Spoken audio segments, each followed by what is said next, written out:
Yo creo que no, porque Sumar es una propuesta que no es solo una suma de siglas o de partidos, ni de Podemos, ni de Izquierda Unida, ni de los diferentes partidos territoriales como los comunes, ¿no?, en Cataluña.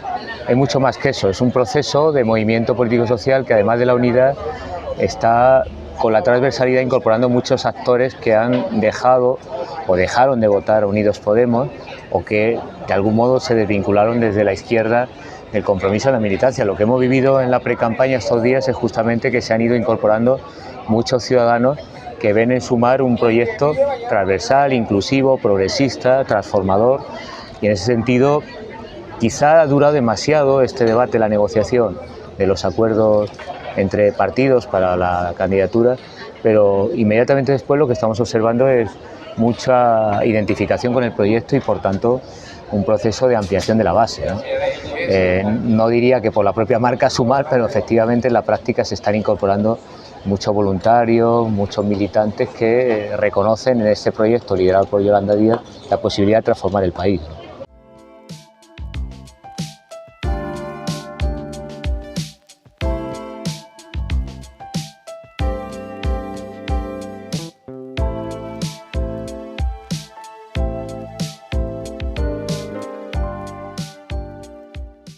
Bueno, nosotros estamos hablando de cohesión territorial. Eso significa que Andalucía no puede seguir siendo el sur de Europa, ni una región dependiente, subalterna, con las peores condiciones salariales, con los barrios más pobres y excluidos de toda España y de la Unión Europea, y que por tanto nuestro proyecto federal implica, primero, que el proyecto Sumar aquí no es sumar solo, es sumar Andalucía, que por tanto dentro del modelo federal vamos a tener voz propia en el Congreso de Diputados y vamos a hacer llegar la voz de los andaluces y las necesidades de Andalucía en los debates que se den en la Cámara Legislativa.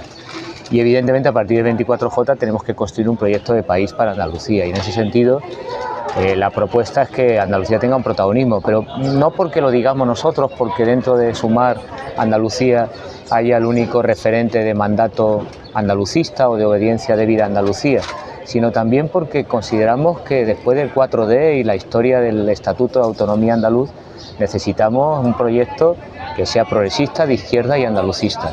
Y en ese sentido es una seña de identidad de Sumar Andalucía que tenemos que empezar a construir después del 23J, es decir, que tenemos que empezar a dar forma para un proyecto de país. Y eso es lo que a nosotros nos importa, y en buena medida el compromiso que asumo para encabezar la candidatura en Sevilla es, a partir del 24, formar un proyecto de país para Andalucía en clave claramente progresista, andalucista y transformador, ¿no?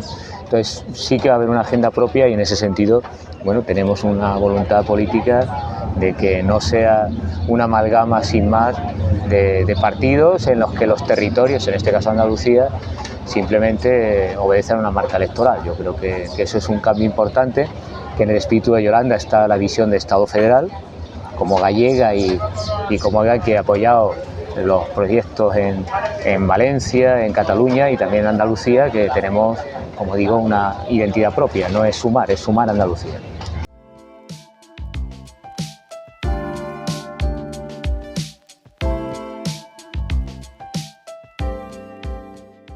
Va a haber voz propia, vamos a pedir una portavocía y una agenda andaluza.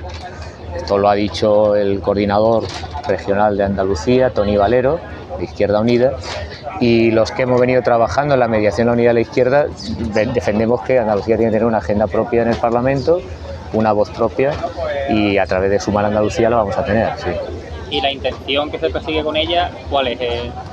Primero, bueno, porque tenemos una histórica marginación como territorio en términos de inversión, de infraestructuras, de proyectos estratégicos, y debemos defender los intereses. No es porque tengamos solamente el PIB más bajo, los ingresos y la estructura salarial más baja dentro del territorio nacional, sino porque necesitamos proyectos que son urgentes. Es decir, en estos días que vosotros habéis estado participando en las concentraciones antiendesas de los barrios hartos, bueno, tenemos una gran multinacional que está expandiéndose a nivel internacional y apagones sistemáticos en los barrios más pobres, vulnerables y dependientes de Sevilla. Y esto está sucediendo aquí, no está sucediendo en Madrid, no está sucediendo en Cataluña ni en Valencia, está sucediendo en Sevilla.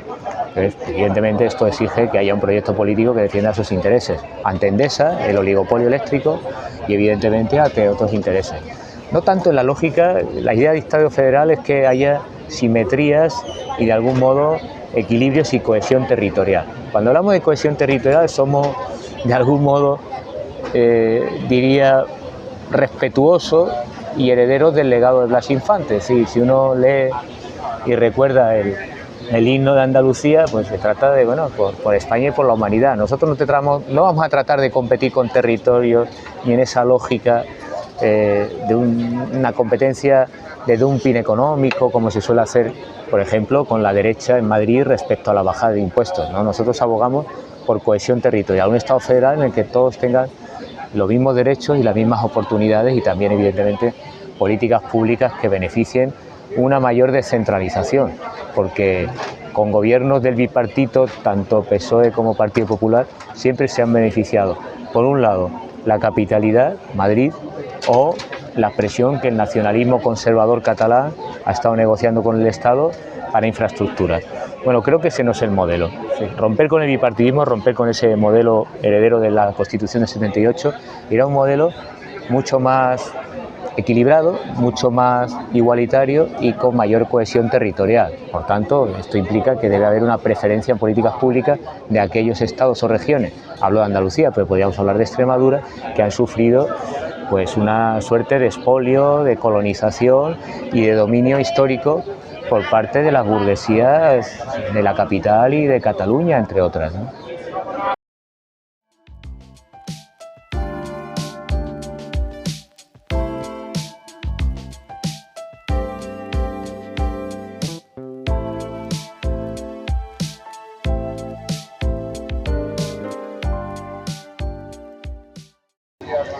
Bueno, te puedo decir una ministra que visitó mucho Andalucía y que iba al Rocío y que indicaba que los problemas del empleo se iban a resolver gracias a la Virgen, ¿no?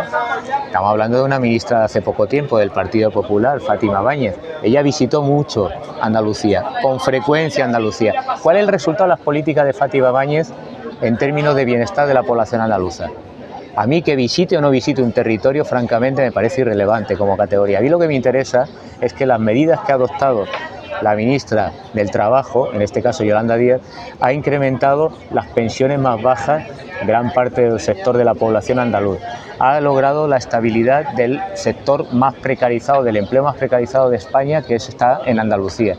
Ha subido el salario mínimo interprofesional, también de rentas salariales muy bajas en el caso de Andalucía. Ha logrado un proceso de desarrollo de subida salarial como nunca antes en la historia de la democracia en España. Es decir, ha logrado conquistas salariales y de vida que ha impactado sobre todo en los sectores más vulnerables. ¿Y dónde están concentrados los sectores más vulnerables? Pues justamente en las regiones más pobres, como es Andalucía.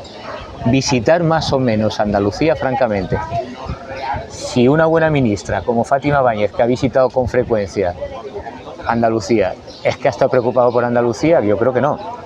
En política vamos a ser serios y no vamos a hacer anécdotas de ha visitado o no ha visitado. A mí lo que me interesa es que las políticas han revertido en los sectores más vulnerables y en Andalucía tenemos los sectores más vulnerables.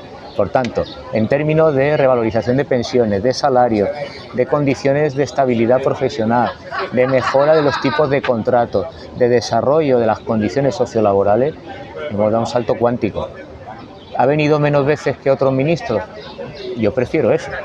Para mí la política pública es eso y por tanto lo demás me parece irrelevante.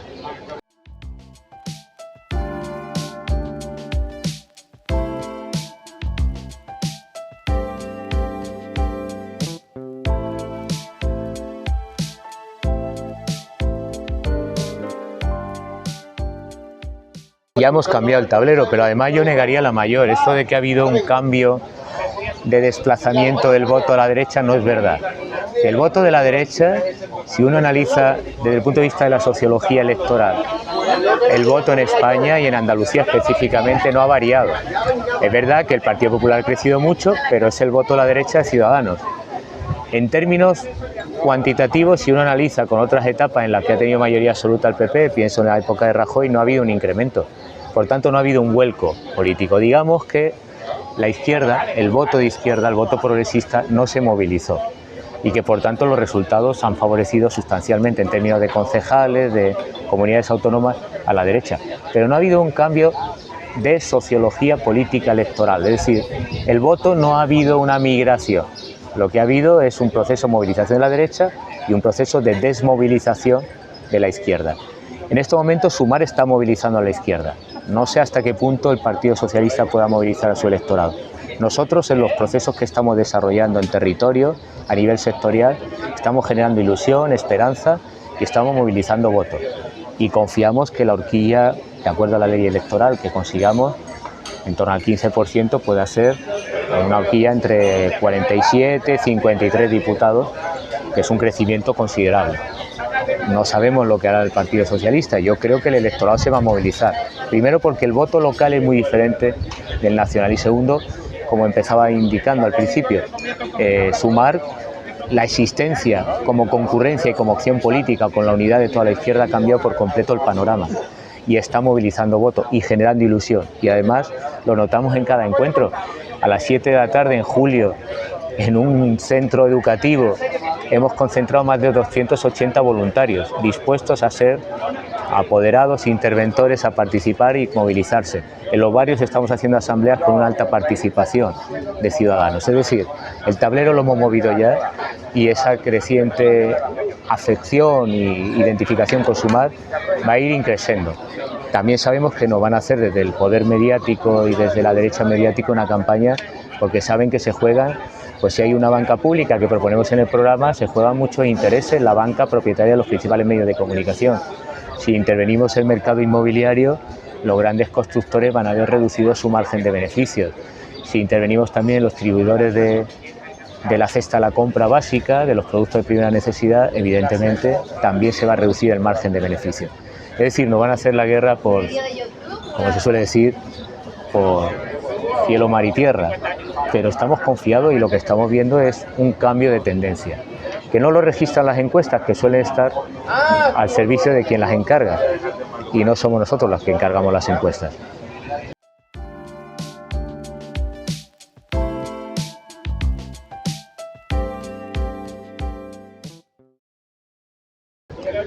Bueno, yo creo que hay tres ejes. El programa es amplio, es un programa que, como sabéis, es resultado de grupos de expertos.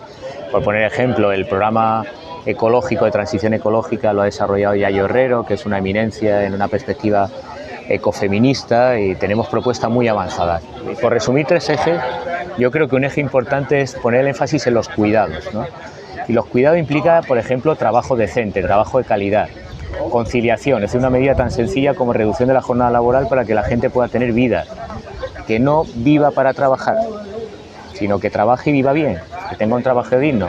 Como dicen en Colombia, un vivir sabroso, ¿no? Pues nosotros estamos abogando por un buen vivir y por un vivir sabroso con medidas de las políticas del cuidado, que implica muchas medidas: modernización de la administración, trabajo de calidad, decente, estable, mejores condiciones salariales. Hemos logrado el mayor avance en la historia de la democracia en medidas de mejora de la calidad del empleo. Es verdad que venimos de un proceso de retroceso de derechos laborales importantes, pero ahí hay un eje, ¿no? El eje de los cuidados. El segundo sistema es el tema de hacer una política de cambio de matriz productiva, que implica la transición ecológica e implica pensar que el futuro de España es o ser un desierto y en blanco y negro tener un panorama gris, por no decir un túnel sin salida ni futuro, o apostar por un país que sea la vanguardia en la transición ecológica, en la economía verde. Tenemos los mejores ingenieros. Aquí mismo en Andalucía hemos sido pioneros en el tema de energía renovable. Tenemos las mayores empresas, hemos tenido incluso grandes proyectos que han estado a la vanguardia a nivel internacional en sistemas sostenibles ecológicamente. Y tenemos que abundar en ese tipo de política, donde no solo en Andalucía estamos a la vanguardia, es que tenemos el capital, el conocimiento y la experiencia. Hay que recordar que después de un periodo en el que la administración Zapatero, Andalucía avanzó mucho en esa materia de energía renovable, pues vino el impuesto al sol. Ya nos ha anticipado Feijóo que nucleares y más impuesto al sol. Ya sabemos eso, lo que se traduce en la factura de la luz en fracaso y deterioro. Un país que no tiene precisamente condiciones para la energía renovable, como es Alemania, puede tener energía eólica pero no tiene energía solar. Nosotros contamos con las dos. Y sin embargo, ¿cuál ha sido la política que ha desarrollado a este respecto durante los últimos años del PP? Negar el cambio climático e ir en contra. Nosotros tenemos una política muy activa y un eje programático muy avanzado, yo diría de lo más avanzado de Europa, y eso es un eje importante porque vinculado a ello tenemos muchas cuestiones. El lunes y martes tenemos el índice mayor, un hito histórico, vamos a tener las temperaturas más altas en la historia de Sevilla. Tenemos un cambio climático evidente, pero tenemos a dirigentes del PP que están negando que eso exista, empezando por su gran fundador y presidente honorario, José María Aznar, y siguiendo por todo el lobby que son en realidad las grandes empresas que no quieren la economía verde, porque esto tiene un coste. O sea, la economía verde y la transición se tiene que hacer con justicia climática, y la justicia climática implica que hay que gravar a las grandes fortunas y a las grandes empresas que contaminan, y evidentemente los que son defensores del apocalipsis, esto como la obra de Bertolt Brecht de la ciudad de Mahagoni, va a venir un gran tsunami, hay dos opciones: nos organizamos para evitar que el desastre sea mayúsculo, o hacemos Sodoma y Gomorra y aquí una fiesta porque total, da igual, va a llegar el fin del mundo. Bueno, lo del Partido Popular está en esa tesis, llega el fin del mundo y el apocalipsis, da igual, o niegan que va a haber apocalipsis, no hay cambio climático. Bueno, sí que lo hay. Pues Andalucía es el territorio que primero va a sufrir la desertización y el cambio climático, y somos el más desigual de la Unión Europea. Justicia climática implica que hay que hacer una transición con igualdad, con justicia, con oportunidades para los trabajadores, para los agricultores que piensan que medidas como la agricultura ecológica va en contra de sus propios intereses, ¿no? Es que el día de mañana, ahora que estamos hablando de Salvar Doñana, yo tuve ayer una reunión con la plataforma Salvar Doñana, es que no va a haber agua para los regadíos. No es que puedas incrementar, no va a haber agua. No va a haber agua, no hay cultivo. No hay cultivo, hay pobreza. Por tanto, o hay justicia climática y una transición, o no hay futuro para nadie en Andalucía. Pues nuestro programa es muy avanzado en ese sentido, es estatal, pero en clave andaluza, que somos el territorio que más va a sufrir el cambio climático y la desertización, es un proyecto estratégico de futuro y tenemos que estar ahí en esa dirección, ¿no? Y el tercer eje que es importante es que la globalización, no solo por la pandemia, pero se ha evidenciado especialmente por la pandemia, ha colapsado. Y por tanto hemos visto que no tenemos que tener dependencia económica, industrial, no solo para mascarillas, para sectores estratégicos, agroalimentarios. No podemos estar tomando frutas que son de temporada en cualquier época del año. Tenemos que tener soberanía alimentaria, capacidad de producción y establecer procesos productivos y políticas industriales que se basen en lo local. Con el movimiento cooperativo que defiende el trabajo de dignidad, decente, de calidad y estable. Nuestra estructura económica son de pequeña y mediana empresa. La política económica de la derecha neoliberal fomenta la grande inversión y los grandes capitales, incluidos los fondos buitres. Pues no, tenemos que apostar por una estructura y una política industrial que desarrolle el tejido micro en lo local, muy acorde con la Agenda 2030 de los Objetivos de Desarrollo Sostenible y, por tanto, modernizar la administración pública y hacer una política activa de empleo y de trabajo, de industria en nuestro territorio. Y eso es un elemento también que es importante porque, por ejemplo, en Sevilla tenemos una dependencia absoluta del turismo y del sector servicios, que suele ser estacionario y suele ser empleo muy precario. Habrán escuchado los debates, es que no encuentro camareros. Oiga, si usted paga una miseria, ¿cómo va a encontrar camareros? Si ahora con el ingreso mínimo vital y el día que consigamos la renta básica universal, nadie va a poder estar trabajando 12 horas por 600 euros, es de sentido común. Entonces tenemos que cambiar esa matriz productiva. Esto está en el programa de Sumar a escala estatal y particularmente es interesante en Andalucía porque tenemos que cambiar esa dependencia del turismo, que es depredador con el agua, con los recursos naturales, con nuestro territorio y que son los que generan problemas de vivienda para los jóvenes que quieren acceso y emancipación, problemas reales también de desarrollo económico, de diversificación productiva. Nos acabamos convirtiendo, pues como planteaban en su momento cuando teorizaban en Bruselas cuál era el papel de Andalucía, y algunos dirigentes del PSOE compraron ese proyecto, era como la California del sur de Europa, es decir, playa, sol, patines, Hollywood. Ese es el modelo para Andalucía. Esos modelos no son sostenibles ni en Estados Unidos ni en ningún país, menos aún en Andalucía. Entonces tenemos que cambiar y hacer una política industrial, y hay medidas muy avanzadas. No voy a señalar políticas muy progresistas para sectores vulnerables, pienso particularmente en jóvenes, con el tema de la vivienda, o en mujeres, ¿no? Pero bueno, por señalar tres ejes vertebradores que son importantes en un cambio de concepción, de construcción de país, esos tres ejes son fundamentales.